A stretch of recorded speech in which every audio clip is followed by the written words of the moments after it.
Hey everyone, it's Julie, and today I'll be making a lemon raspberry loaf. Lemony with raspberries, super delicious and goes great with coffee. So let's get started. How cute are those eggs? Adorable. Into a bowl I cracked 4 of them. You want to make sure that your eggs are at room temperature, and then you're just going to put them aside. I hate prep work, but when baking, it's always best to measure your ingredients and have everything ready.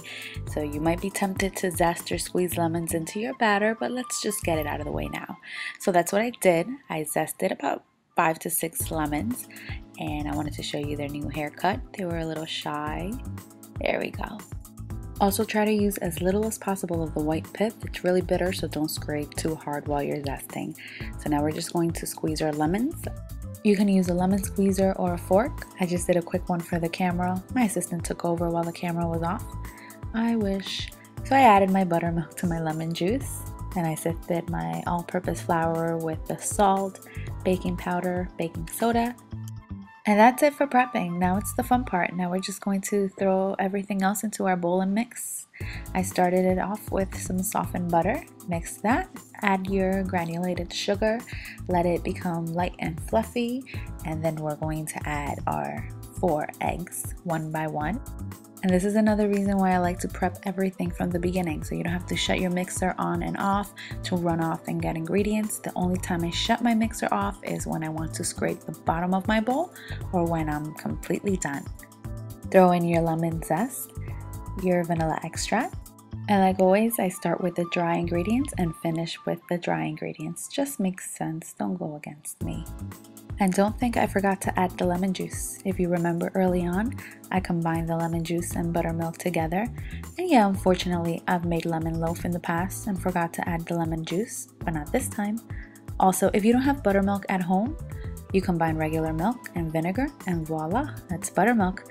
Want exact measurements? Google is your friend. Okay, so all together I mixed it for 40 seconds, and then I took it off the mixer and I just scraped it really hard with my spatula. Make sure all of the sugar from the bottom gets combined. Sometimes it doesn't combine well. I added some raspberries. I didn't add a whole lot, but add as much or as little as you like. Oh, and don't forget to keep 1 raspberry on the side for decorating. And yes, I'm serious. So I did a terrible job with the parchment paper. Try to keep it neat though, don't be like me. So I just smoothed everything out, and I only used 1 pan. You can use 2. If you use 2 separate pans, you just cut the baking time in half. I baked this in a preheated oven at 350 degrees for about 1 hour and 10 minutes because it had a lot of batter. Now for the icing, I have some powdered sugar, confectioner's sugar, 10x, whatever you call it. I threw in some lemon juice. I whisked everything together like that. I waited for the lemon loaf to cool, and if you see that hole in the middle, that's from a knife that I stuck to make sure that it was baked completely. So I wanted to show you the inside. You know that I didn't use too many raspberries, but it still was delicious and looked good. So wait for a rainy day, make this, pour yourself a cup of coffee, and love life. I thank you guys so much for watching. I hope you enjoyed this recipe and this video. And again, thanks for watching, guys.